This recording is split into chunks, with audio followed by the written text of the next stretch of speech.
without pay and are appointed by the City Council. The Commission has a responsibility for considering general plan amendments, rezoning, conditional use permits, precise plans, and subdivisions. Some Commission actions are final unless appealed to the City Council. The chair will call each case, I being the chair, will call each case by number, and staff will provide an overview of the proposal.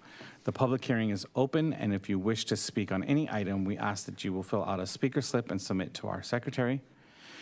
When addressing the commission, please give your name and address, and we ask that you limit your remarks to 3 minutes. Upon completion of testimony, the public hearing will be closed, and the commission will deliberate and act on each item. Should a request be denied or anyone wishes to appeal our recommendation, the appeal must be filed in writing to the city clerk's office within 10 business days of our decision. An appeal fee is required. Any visual aids that are used during staff's presentation are to assist the commission in a clear understanding of the proposal. Visual aids that are used during the applicant's presentation do not necessarily represent staff's position or endorsements of the presentation and are solely reflective of the presenter's view. We ask that all cell phones be turned off, and we appreciate your attendance and participation at this meeting. And just for clarification, is it 3 minutes or is it 2 minutes? 3 minutes. It is 3 minutes. Okay, great. Thank you. And with that, we'll call this meeting to order. The time is 6:02 on August 14th, and I would like to call this meeting to order. This meeting of the Planning Commission to order. Will the secretary please call the roll? Yes. Commissioner Burrows requested an excused absence. Commissioner Combs? Here. Commissioner Felber? Here. Commissioner Leal? Here. Vice Chair Torres? Here. Chair De La Rosa? Here. Commissioner Felber, would you please lead us in the Pledge of Allegiance?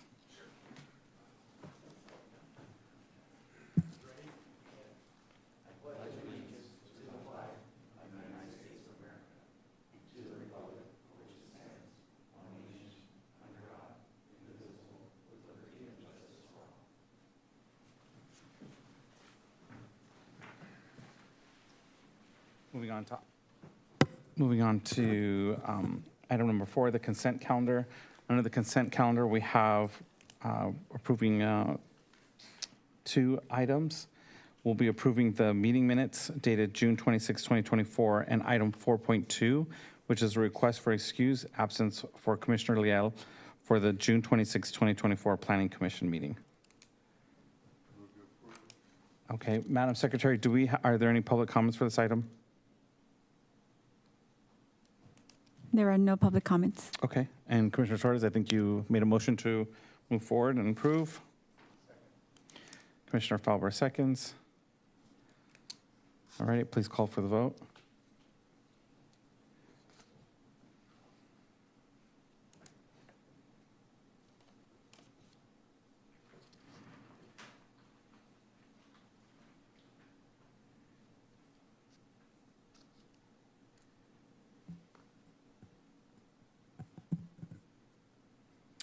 That item passes with all commissioners present voting in favor. So moving on to, well, actually, is there any general public comments that we have at this time for items that are not on the agenda? There are no public comments. Okay, so we'll go ahead and close public comments for general comments for general items. Moving on to item, the public hearing. Public hearing item 6.1 is a consideration of an amendment to the Chula Vista Municipal Code related to accessory dwellings. We have Chris Malik, which is a senior planner for the Development Services Department, will be presenting. Mr. Malik, would you please move forward? Thank you. Thank you. Good evening, Chair De La Rosa and members of the Planning Commission. My name is Chris Malik, senior planner within the Development Services Department. Tonight's item is to consider an amendment to the Chula Vista Municipal Code related to accessory dwelling units. On June 11th of this year, the City Council adopted a comprehensive code update package containing several updates to the Chula Vista Municipal Code. Among the adopted changes were amendments to Section 19.58.022, clarifying size limitations for attached accessory dwelling units. During the hearing, Deputy Mayor Alonso Gonzalez made a second motion to further modify Code Section 19.58.022 C2C, increasing the allowable number of detached ADUs from 1 to 2 on parcels with an existing single-family dwelling structure. On the screen, you can see the added language in green, and that second motion was approved by a vote of 4-1. The code update package presented to both the Planning Commission and City Council did not include the change to the code section as proposed by Deputy Mayor Gonzalez. Government Code Section 65857, however, requires that such a modification by the legislative body must be first considered by the Planning Commission before the City Council takes the final action on the item. The full reference from the Government Code section is included on this slide.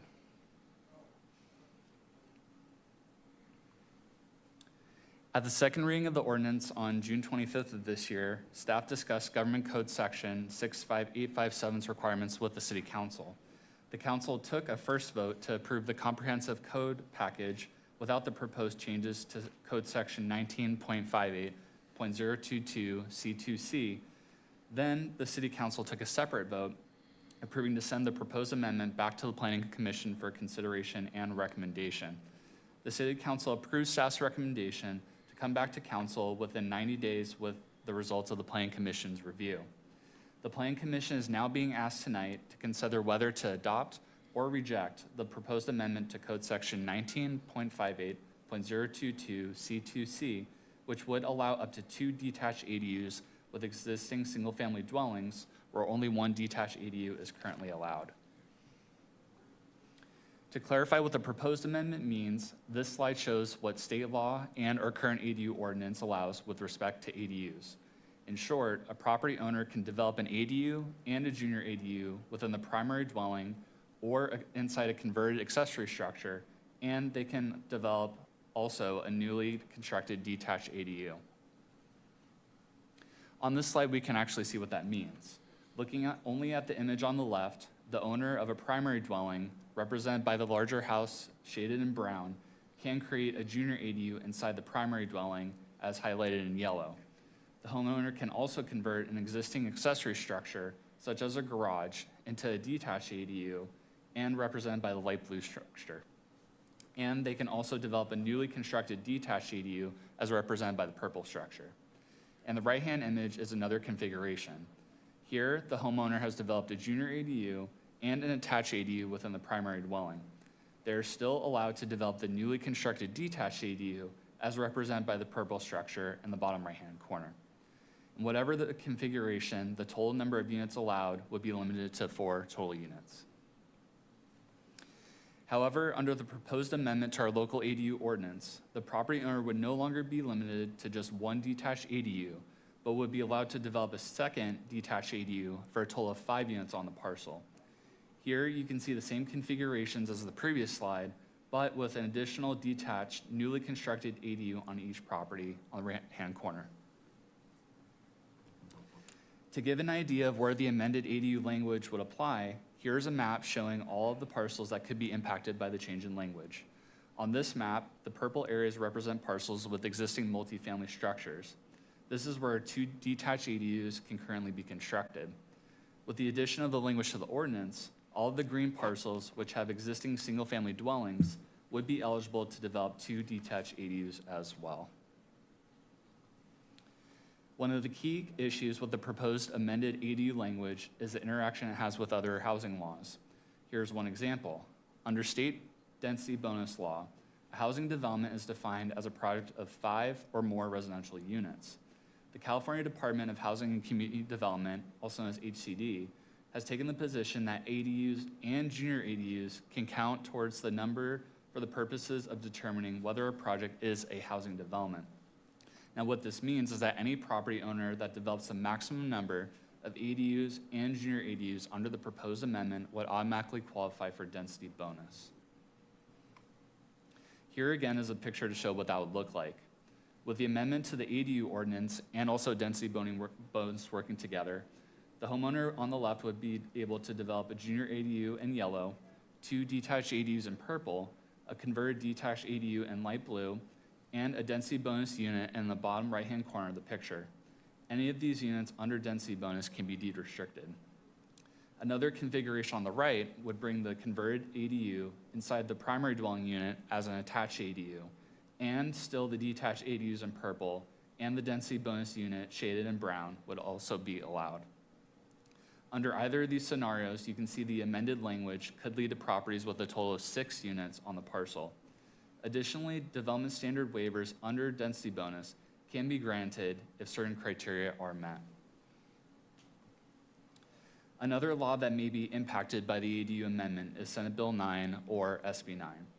In April of 2022, the City Council passed an ordinance codifying SB 9, which allows homeowners to develop 2 primary dwelling units on any R1 or RE parcel and to even split their lots into 2 separate lots, allowing for development on both.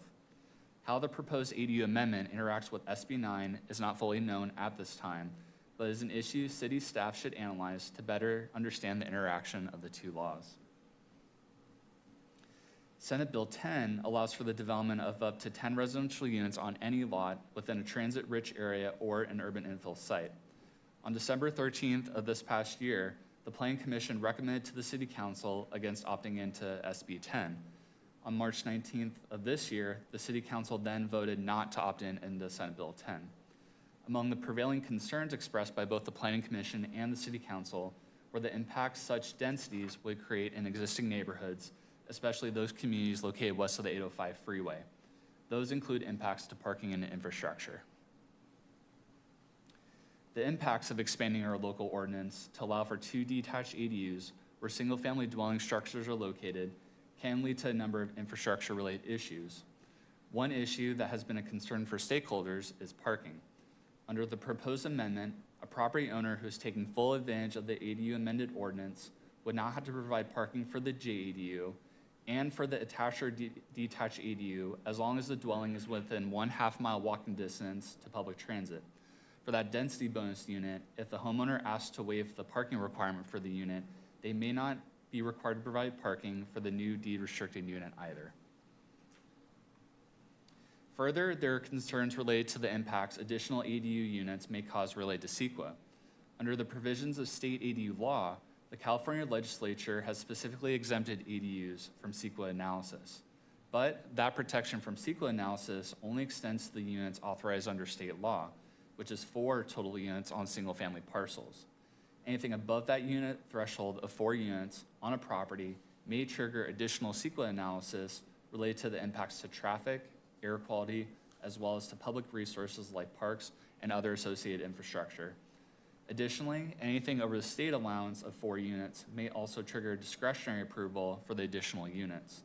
Further research would be required to fully understand the wide-ranging impacts this amended language may create. Given the limited time frame in which the item must return to City Council, on July 17th of this year, staff convened an ad hoc meeting of the Development Oversight Committee, which also included members from the Building Industry Association.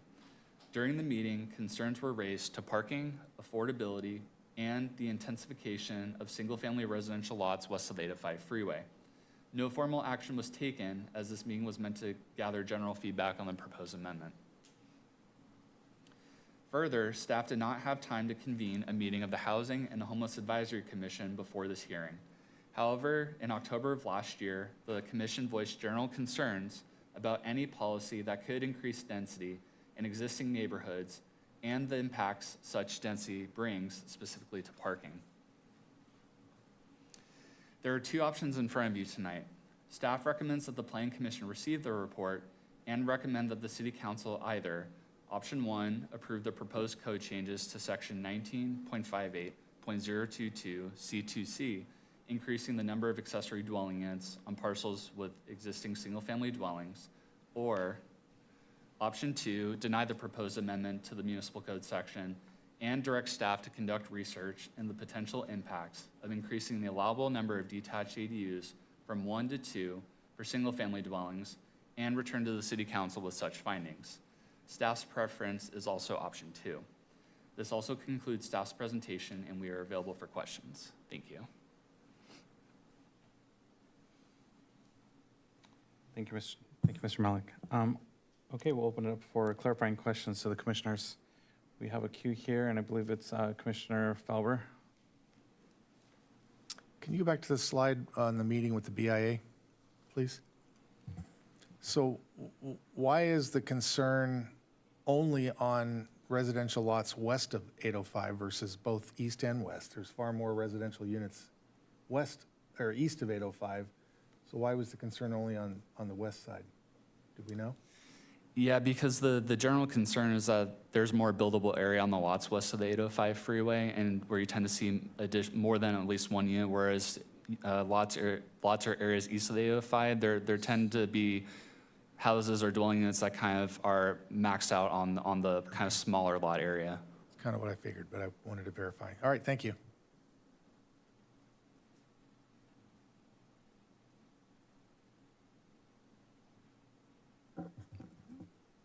Vice Chair Torres. Okay, good presentation. I want to ask a clarifying question. If you could go to the second slide.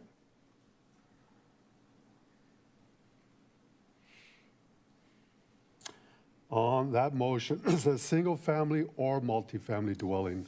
I went back and to the June 11th City Council meeting, and I actually looked at the video and also downloaded the actual motion that was made. And the motion talks about two detached accessory dwelling units shall be permitted on a lot with an existing multifamily or single-family dwelling, which is what you have here.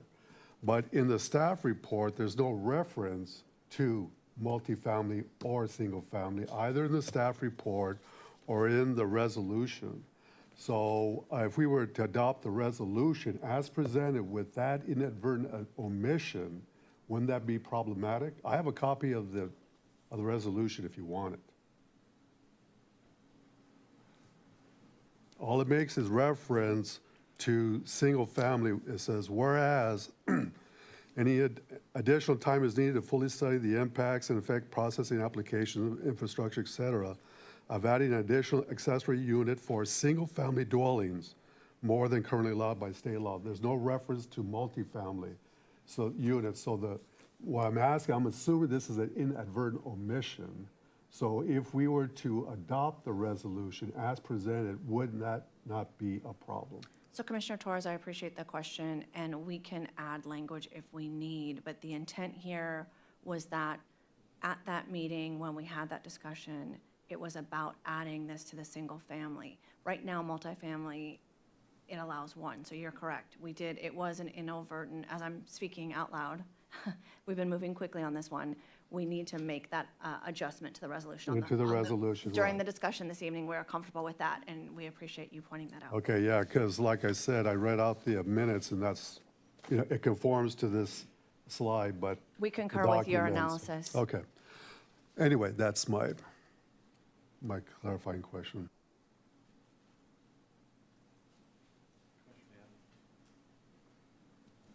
Thank you. What I wanted to just double check is the detached ADUs, either the single or the double, would only have a parking requirement waiver if it's within half mile of transit, correct? So with respects to just ADUs, we're not talking about, from my presentation, talking about density bonus. The current parking waivers, so for junior ADUs, there is no parking requirement. For attached or detached ADUs, you're exempt from providing parking associated with them, only if you're within a half mile of transit or a bus stop. Okay, and then my next question, or just to clarify, is that these detached ADUs still have to conform to the setbacks and to the height requirements, so you're not stacking them on top of each other. You're limited to the 16 feet height limit or 18 to match the pitch of the front house, correct? Correct. Any proposed ADUs would still need to comply with the other development standards currently listed within our ADU ordinance. Okay, and can I get the slide with the map? So in this map, the way it was presented is that every green property would be eligible for the two ADUs, the two detached ADUs, correct? So I would jump in and say the potential, because we have potential. not been able to analyze parcel by parcel what you see this evening. No, and yeah, and I'm definitely aware of that, but I just want to make sure that we're understanding that probably most of these lots, especially probably over 90%, I would guess, on the east side, are not going to be eligible for this because you're not going to have the yard size to put a detached ADU 6 feet from behind the house to meet the setback, and then the next one 6 feet behind that one, and then still have the 4 feet to the backyard. Is that, that's clear, right? Again, that would be an assumption, and staff cannot affirmatively say either way because we have not done the actual analysis. But the setbacks all have to still Correct. require, and then the height. So we're not going to create stackable units like you can, let's say, in the city of San Diego, with the way the ordinance is right now. They could change it later, whatever. Yeah, we're but- not changing the regulations of how the units are built. We wanted to be very transparent as to the multifamily and single-family zone parcels citywide. But yes, no, what you're saying is correct. And then if you go to the 5 units, which seems to be opening it up for CEQA, then it mentioned that it's going to be discretionary. There's a discretionary approval aspect to it. Can you clarify that for me? Because if we're codifying it here, how does it become discretionary? It's kind of an assumption at this point, because with respects to the CEQA review, with respects to discretionary, it's just an assumption. That's why the one recommendation is for staff to research this further, because we're assuming that anything that's not proposed within the limits of state law opens up for things not covered under the ministerial process for ADUs. Got it, okay. I think I'm good for now, thank you. Okay. Some of the questions I'm going to ask were already asked because I was looking for some clarification. For just some recap, in terms of the map that was showing here, what staff was just trying to share was the single-family zoned homes that may be affected. But as I understand it, is the issue at hand is you have not been able to do the analysis. So we can make some assumptions based on what we know of the physical attributes or the development. But what staff is saying is that they're unable to give us that detail now, because I too am looking for that detail. And I think that we're able to make some assumptions, but I think the concern is, and I think the concern from staff is, I think the concerns the commissioners are, is what we're looking at may not be really giving you the full picture, but you cannot say that for sure, is what I'm understanding. Is that correct? That is correct, Chair. And just, I quickly did kind of back of the napkin, from the June 25th council meeting to tonight's roughly 6 weeks.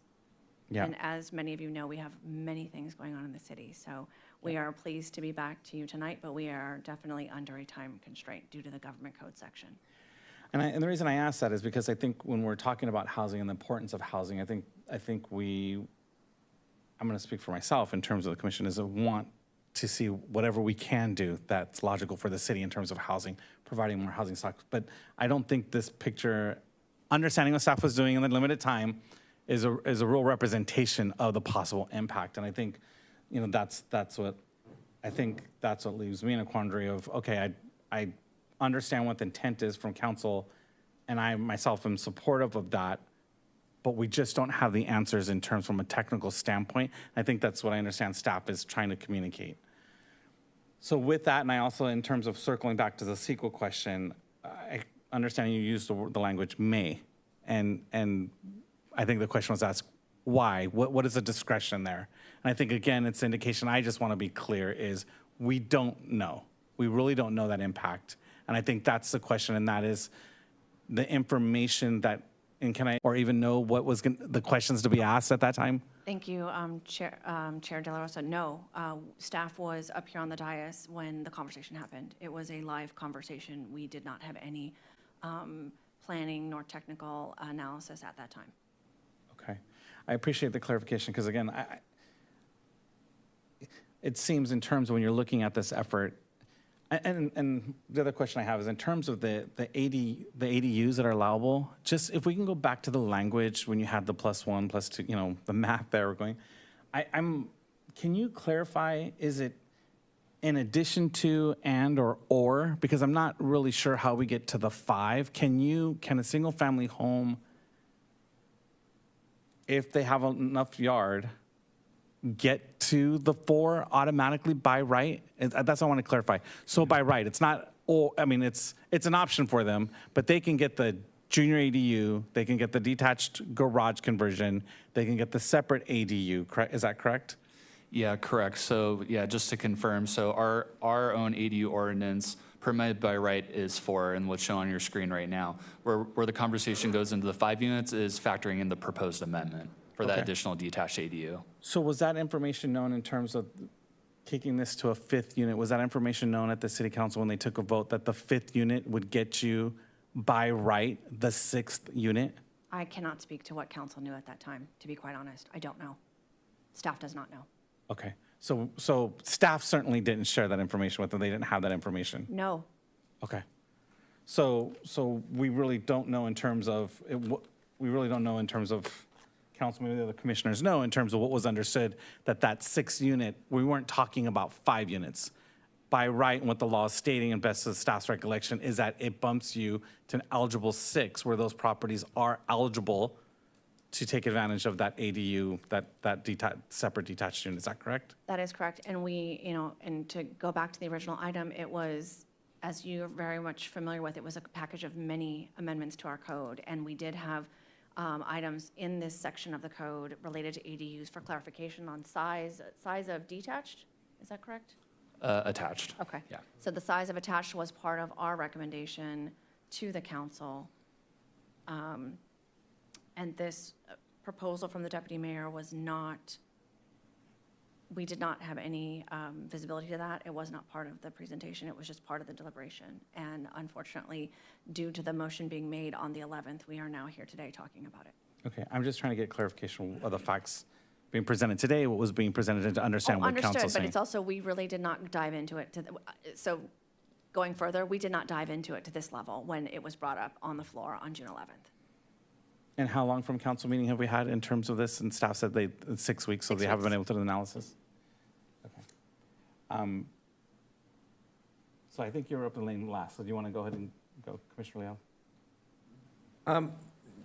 Clarifying on the number of units that are allowed, from my understanding and speaking with the public, there's an understanding or at least a misconception out there that you're actually only allowed 3 units because you're allowed the house, you're allowed a JDU, garage conversion, let's call it, and then you're allowed a detached ADU. And staff can correct me if I'm wrong, but maybe the wild card happening here that is that the 4th unit is not necessarily allowed by the municipal code, but by the California Department of Housing and Community Development's interpretation of state law. Is that accurate? Actually, the 4th unit, The 4th in unit. addition to the primary residence, is mandated by the California legislature. So it's not even HCD's interpretation of things. It's California Government Code Section 66323 specifically identifies that an agency shall ministerially approve up to the 3 additional units. So it's not something that was done through the municipal code, it was done by the state. Correct. So that's where there's some confusion happening because these things are moving so quickly. It started off with 3 units, house, ADU, JDU, and then they separated it saying, well, actually, you can have an attached ADU along with the attached JDU and the detached ADU to get to the 4th. And so that also, that may be something that wasn't fully understood possibly because the 4th unit is something that originally didn't start off with the ADU laws. I appreciate that. Commissioner Torres, Vice Chair Torres. Why don't we go to Commissioner Combs since I've already asked a question, then I'll come back and ask my question. Combs, please. Thank you.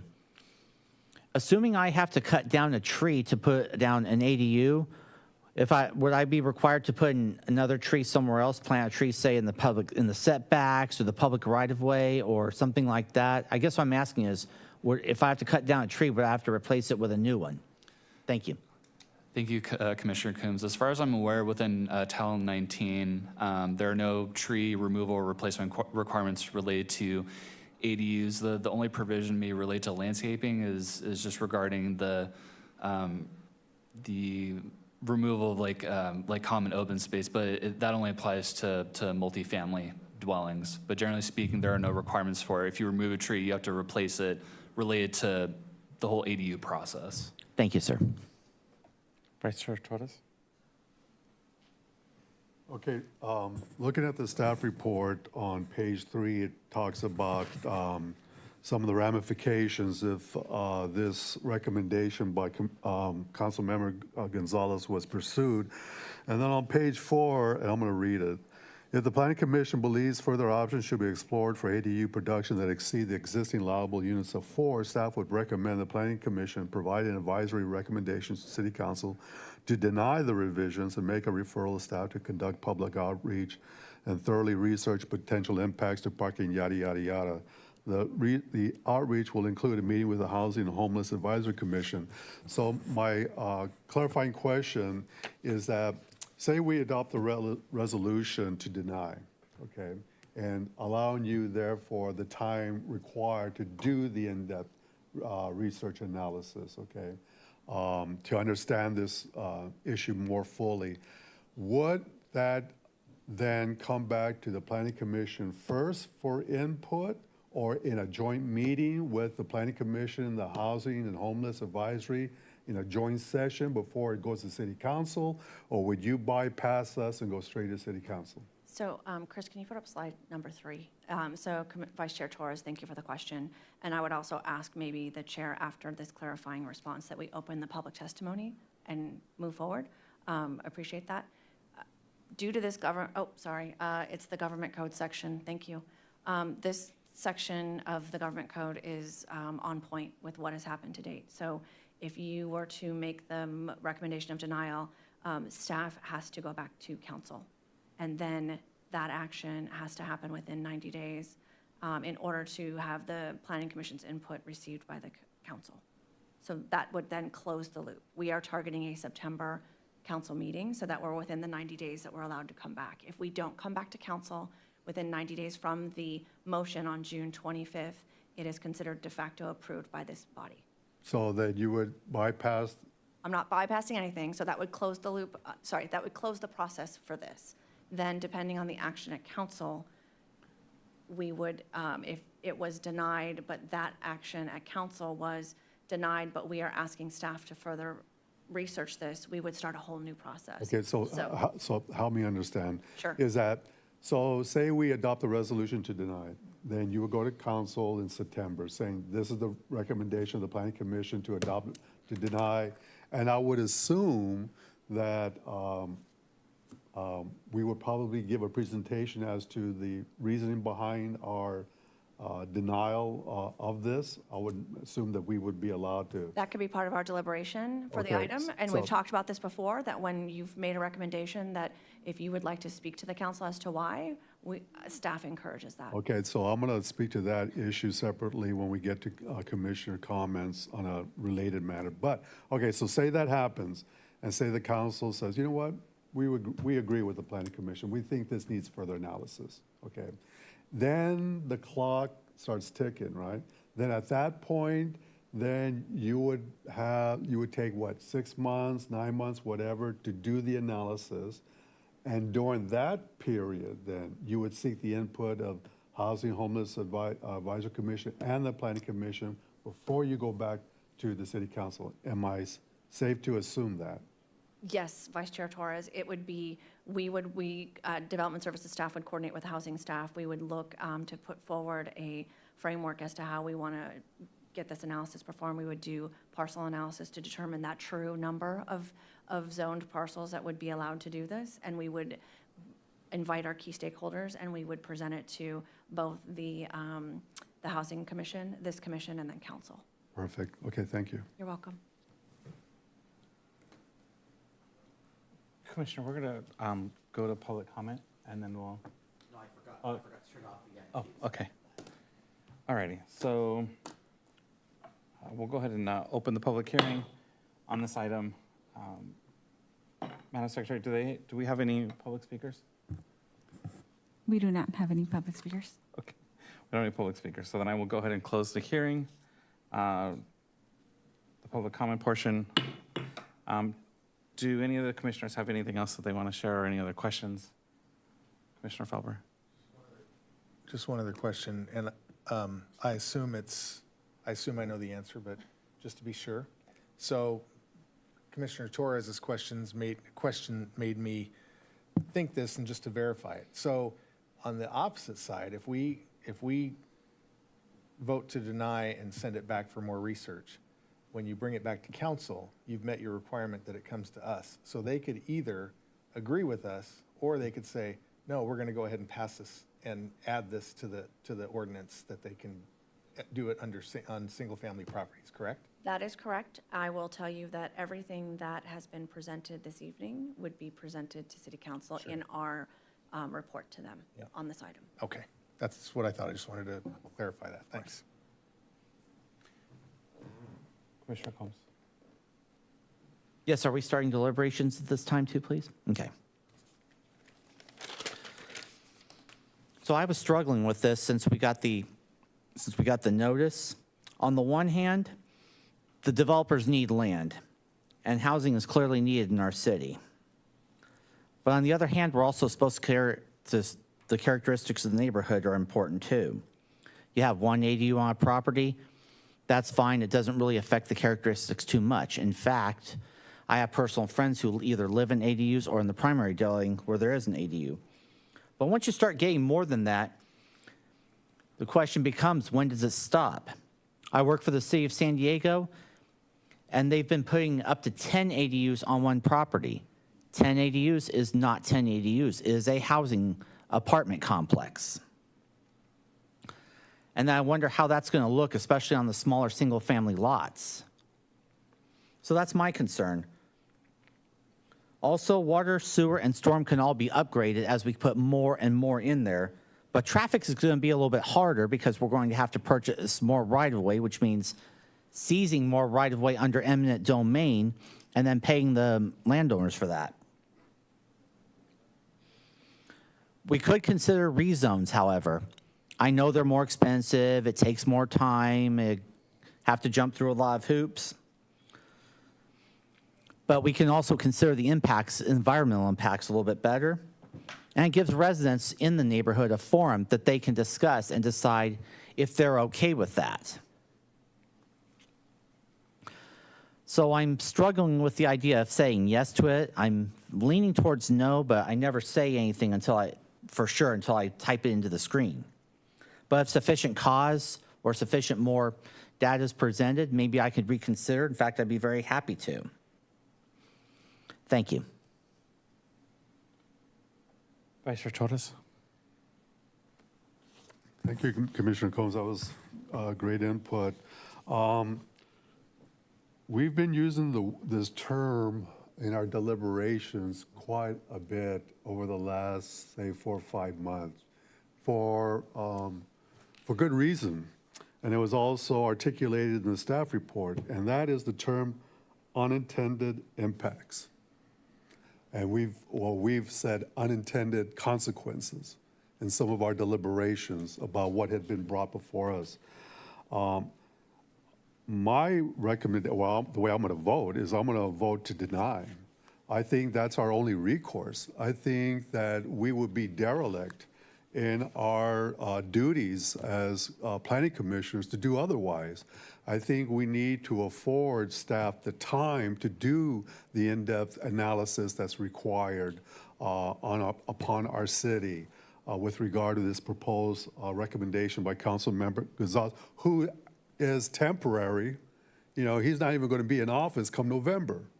Okay, so he can make this, drop this grenade on the city, and that's not, and I don't want to put it in those terms, but I am, is that he can drop this grenade in the city and walk out the door without any political consequences to himself.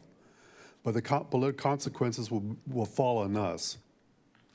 And I think we should afford staff the necessary time to do this, and then when they get their research done, then come back and get the necessary input of the Homeless and Housing Commission and this commission to see what did they come up with.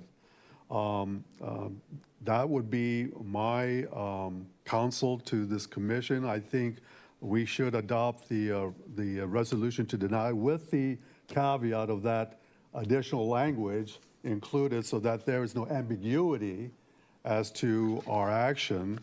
And I would recommend such to the commission. Commissioner Felber. So for all the same reasons that Commissioner Torres, I just said, I absolutely have no misgiving about this. I think we need to deny it because the unintended consequences, as he said, how do you pass something like this and the impacts on the community and not really even know what those are yet?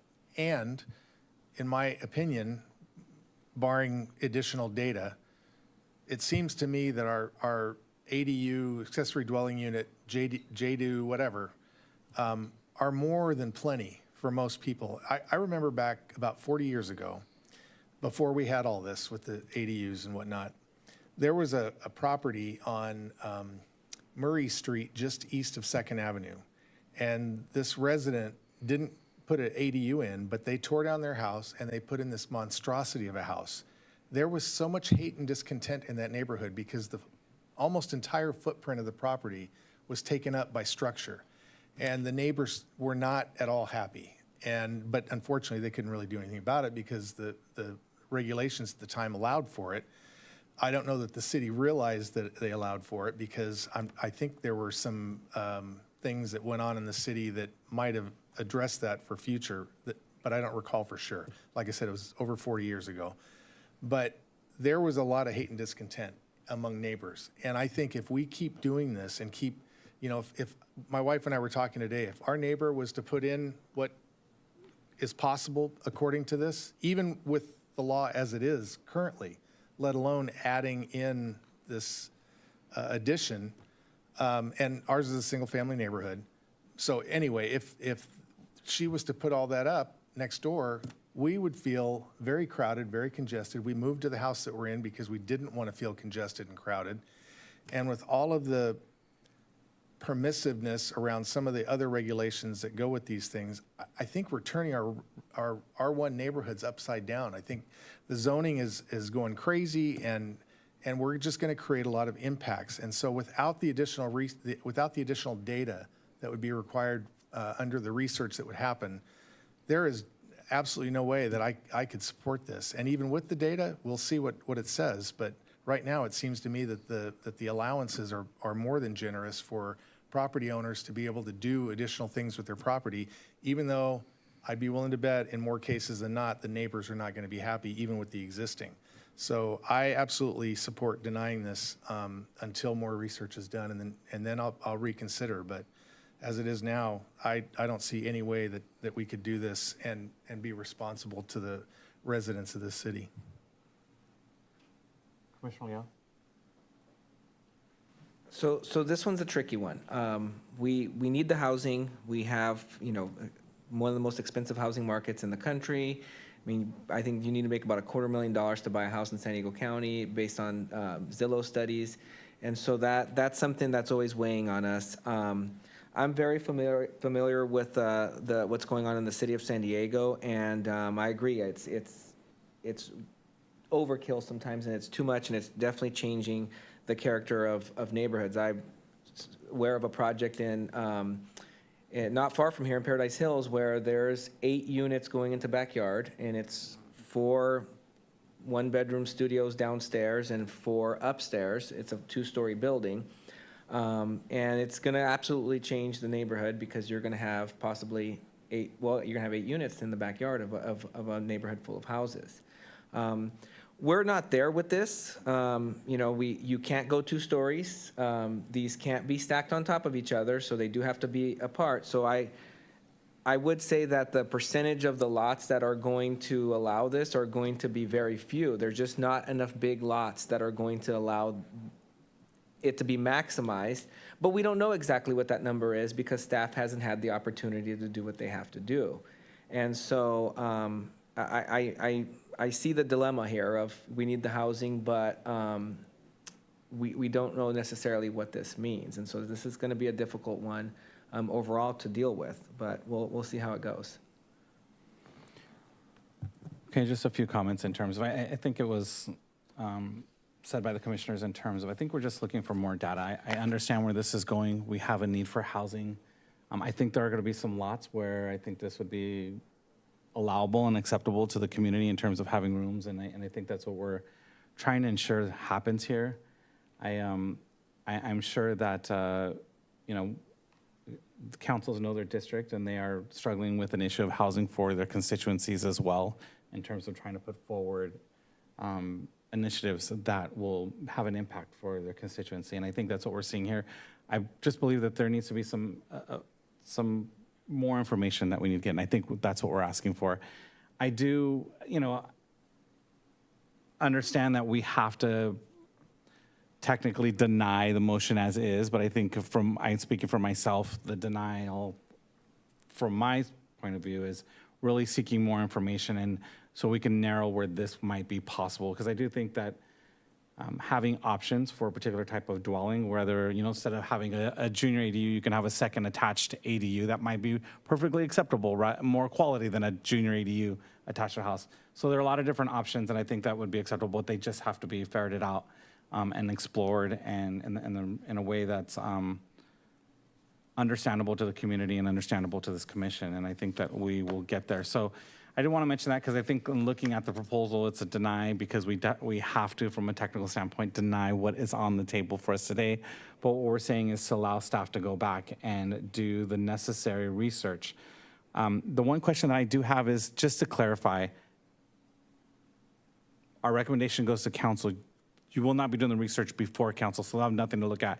It will go to them to deny. They'll have to take action, whatever they would like to pursue this. Again, give staff direction to go and research. They would have to give that direction. It's not just based on our recommendation. Our recommendation is to council, but they would give the actual direction of giving you that ability to go back and do the research required, correct? Chair, that's correct. We would, as part of the staff report to council, it is truly everything that has been presented today with the recommendations. And I know I don't know if it's after the motion we want to deliberate, but it's, if there is a desire by either the chair or vice chair to come to the council meeting to speak as to the conversation today, that's a part of it as well. We will not, as staff, have the ability to get this analysis performed before council. That would not be fair to this commission to come before you tonight and say, we don't have enough time, but yet I can go to council in a month, roughly, next month, and say, oh, here's all the data. That's not how we operate. So it's truly going to be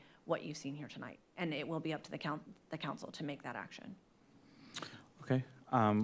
So obviously the commissioner has spoken, and is there a motion on the floor? I make the motion to adopt option 2, but with the proviso that the resolution will be amended to include multifamily units as well as single-family units with that caveat. So that is my motion. Okay. And just a question in terms of the motion. In regards to the research, this is really for the director and staff. In terms of your map and affected properties, this is going to go to council direction, but I'm just curious in terms of, we may have a better picture in terms of the actual properties that are affected as opposed to a map showing all of single-family zone properties. It would be depending on the time or what research is being done. So Chair, you're talking about the in-depth analysis? Yes, absolutely. It would be looking at, in my mind, just off the top of my head, it would be like, where are those parcels that have the ability? It's that exercise of setbacks, separation, all those pieces with the number of units being proposed. And then looking from a GIS lens, how many parcels do we truly have within the city that it could fit? That's the exercise that staff needs to do, and also have the outreach to the community with the homeless commission, the housing commission, I know I'm not saying it right, the planning commission, and then to council. That truly is a planning exercise that has thought, has meaning behind it, that then also has the public input. Thank you. I think it's helpful. I just wanted to hear in terms of, usually that's information that we get when we're deliberating. So I just wanted to make the point as well that those are the details that we're looking for and asking for to be able to deliberate on something fully and understand the full picture. So We absolutely understand that direction and where you would like to see this go. We understand. great, thank you. So we have a motion on the floor. We have a first and a second. A first motion made by Vice Chair Torres and a second by Commissioner Falber. Please call for the vote. Been a long day. Yeah, it has been a long day. Trust me.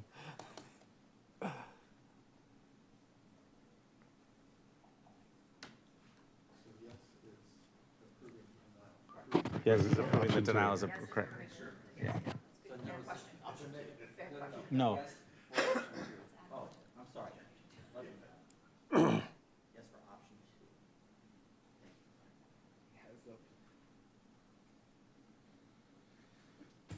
Okay, that motion passes as presented in terms of denying that and referring it back to staff for the council and requesting further research by staff.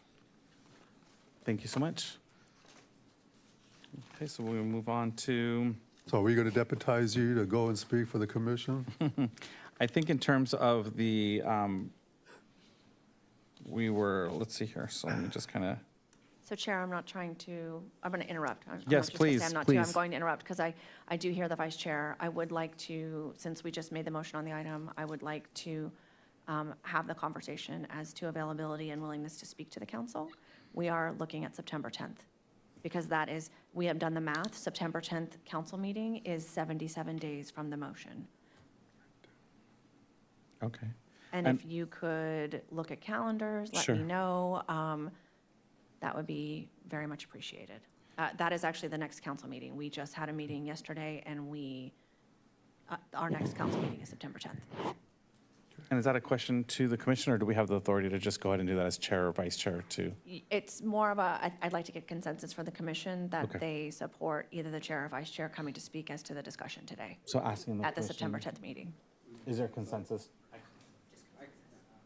Yeah, there seems to be a consensus that either the chair or the vice chair to, And that's all I Convey. need, and then we can coordinate directly. okay, Thank you so much. thank you. Alrighty, so moving on to 7.1, which is election of chair and vice chair for the fiscal year. Question for the director and staff. In light of the fact that we have a commissioner, we do have one vacancy, but we do have a commissioner absent today. I don't know if it's how I would do this in terms of officially, but asking the commission Table it? to table it in terms of having all commissioners who are appointed and have them present for that discussion. Is that a motion I would have to make on this I item? think that or- would be, so from my perspective, it would be, if there's a consensus from the commission that this item be trailed to the next scheduled planning commission for discussion due to one of the commissioners being absent this evening. And I want to be careful of the wording because I don't want to say full commission because I know you're all very busy. So, but do recognizing, yes, so at To the the best of our abilities, have the Yes. full sitting Yes. members. at the there, next so- at the scheduled next planning scheduled planning commission where we commission. have an item, yes. Okay. And that, we don't have to take a vote on that, just a consensus, because that is an agenda item. I would take a vote. Okay. Please. And so the motion is, does someone want to make the motion, or do I, as chair, make that motion? Commissioner? Is there a second? All right, Commissioner Leal seconds it, so please call for the vote to continue this item to the next, The Commissioner Regular Combs scheduled want meeting. to speak? I'm sorry? Can Oh, I, did you for want- clarification, who made the motion? What was the motion? Motion to continue to the next planning commission Like, okay, Motion to continue to the next planning commission meeting. thank you. Opportunity for questions. Is everybody going to be at the next meeting? That's one of the reasons, Commissioner, that we tried to be careful in terms of the motion. The goal is to have all current appointed commissioners present. But if we say the language that we have to have everyone, we can be continuing this for a long time, considering that we're all very busy and some are absent. So the goal is to have a full, all the commissioners present. Thank you. So it'll be scheduled for the goal. The motion is to postpone it or reschedule for the next regular scheduled planning commission meeting. Which is when? 28th of August? So Vice Chair Torres, that is the next regularly scheduled date. However, we do not have any items that are going to be coming forward. So it won't come back until September? Till then? September, one of the dates in September. Just wanted to make the commission aware that we are now in the fall season where November and December, we have, due to how the dates land, we have September through December, we have 6 more dates available. So, and we do have some projects coming forward. Okay. So that's why we want to be careful as that too, right? So, but appreciate the question. So you'll get back to us on a date, but it looks like sometime in September. Yes, thank you, Chair. All righty. Please call for the vote, Madam Secretary. Another clarification, who seconded the motion? Commissioner Leal. Leo? Okay. Thank you.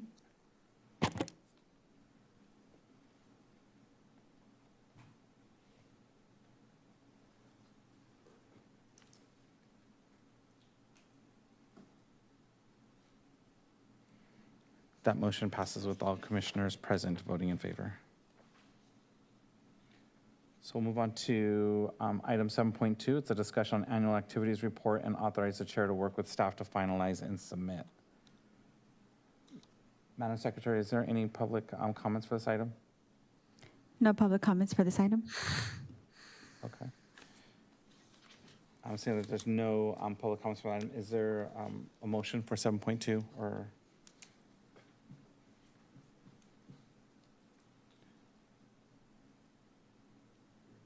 I make a motion to authorize the chair to work with staff to finalize the report. Second. Okay, any discussion? Any questions or? Microphone was off, so I'm going to repeat. The motion was made by Commissioner Leal and seconded by Commissioner Combs. Yes. Okay, thank you. Okay. Then with that being said, we'll go ahead and please call for the vote.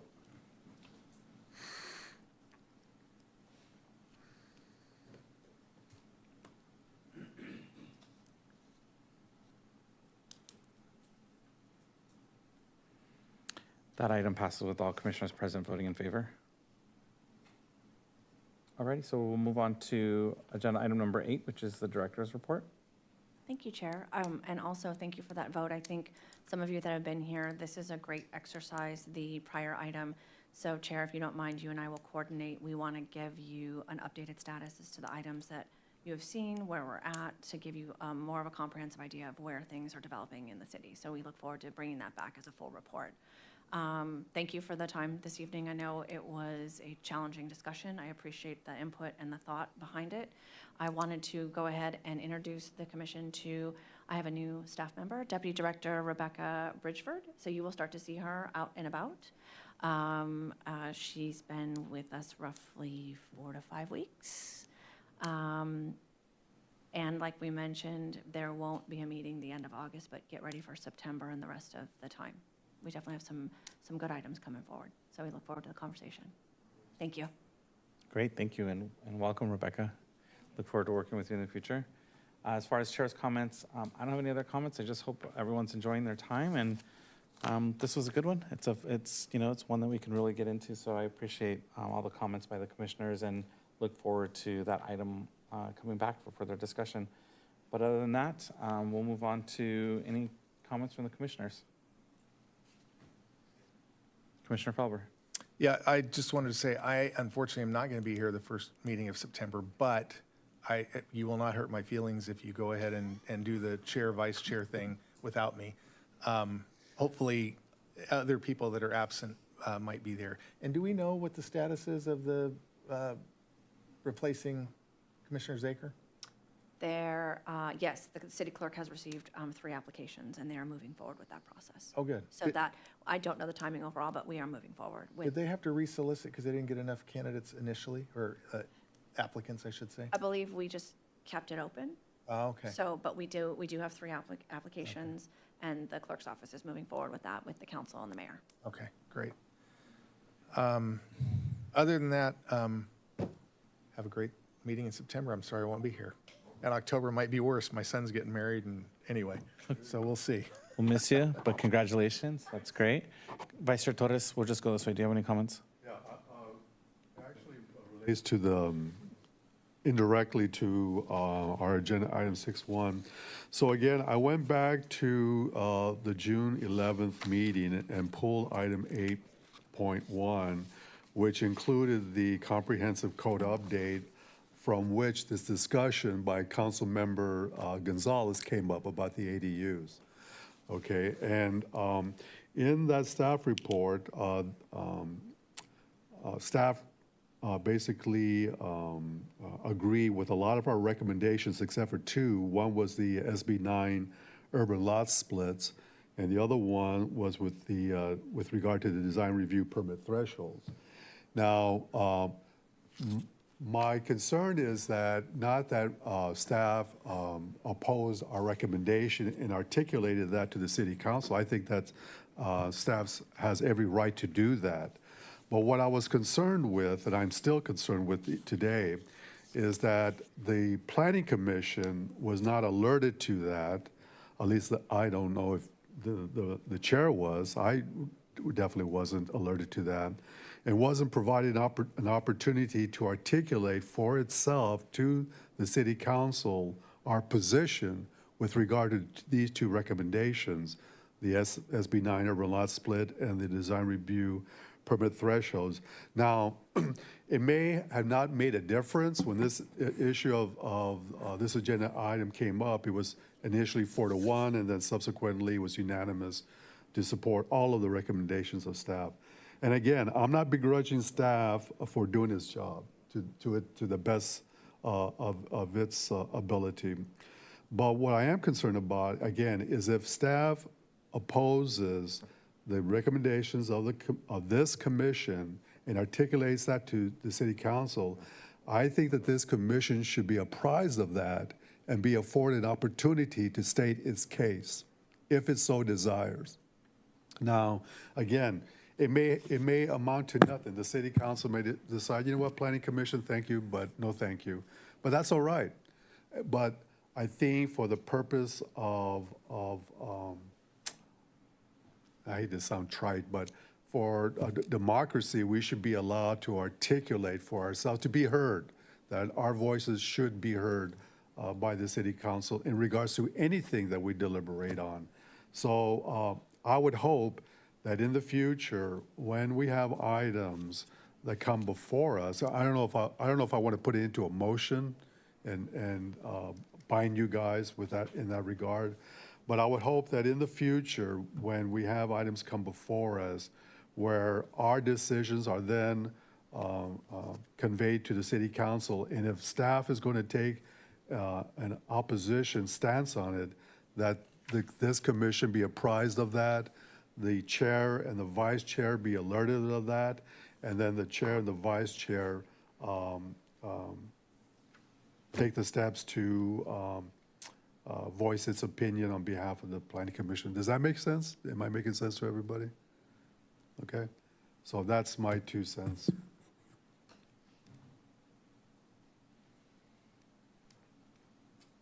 I just want to thank staff for working through this with the limited time and information that we had. There's a lot of, moving parts and moving goalposts with these ADU laws that sometimes are coming down from the state, and it can be difficult, so I do appreciate it.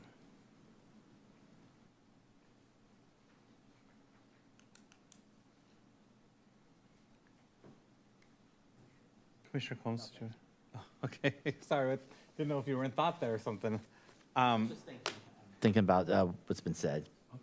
And in terms of Commissioner Torres, Vice Chair Torres,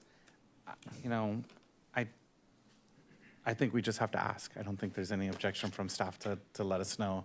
And if that's a practice we want to do, I don't think there's any objection there. I apologize if I did get notice. I don't believe I did.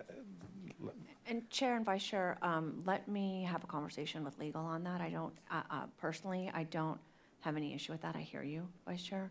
No excuses. I and the team should do better on that. That was a unique situation. We typically bring forward what you recommend straight to the council. That was, I feel like we're in very unique times across the board. Let's just say it that way. Yeah, I mean, I think our I'm happy to voices- have those conversations, and it makes sense. It absolutely does. And for me, just off the cuff, it would be, if, once the agenda is published, notifying the chair and the vice chair, hey, this is out now, it's public, right? So I'm not violating any Brown Act, I'm not doing anything, I'm not giving you anything before anyone else from the community on the information, but it's, a link to the staff, the information, and just so you know, staff is taking this position, right? Just to have the conversation. That's what I'm hearing. That's what I'm taking away from this. Just so, to be afforded that professional courtesy, because I don't know if you were here then, but in about the last 3-4 years, actually this planning commission was in the hot seat on 2 big issues that came before the city council. One was with regard to the mental health facility. I was here then. Okay. And the other one was Sunbow. I was here then. Okay. I was here for both. Okay, so remember, we had to go before the plan, and actually it was Commissioner Zaker who had to appear. And so we were on the hot seat, and so The courtesy would be appreciated. I mean, we can always follow the agenda ourselves and speak in public comment. Once the agenda's out, it's public information, we can. I hear so- that, but it could be something too Yeah. that we look to as part of our process. We're always looking for refinements and enhancements. I and think don't that courtesy disagree. would be Yeah. just helpful, course. just so that we don't have to, Yeah, because in those Search. two instances, we went on on that hot seat, Oh, those were very challenging And there was projects. challenging times, and, we took the bullets, and the city council in both instances voted contrary to our recommendation. Oh, that's true. Yeah, I didn't even think about yeah, that. That's voted con- interesting. Yeah. Yeah, but, we had to state our case, so as a professional courtesy, just.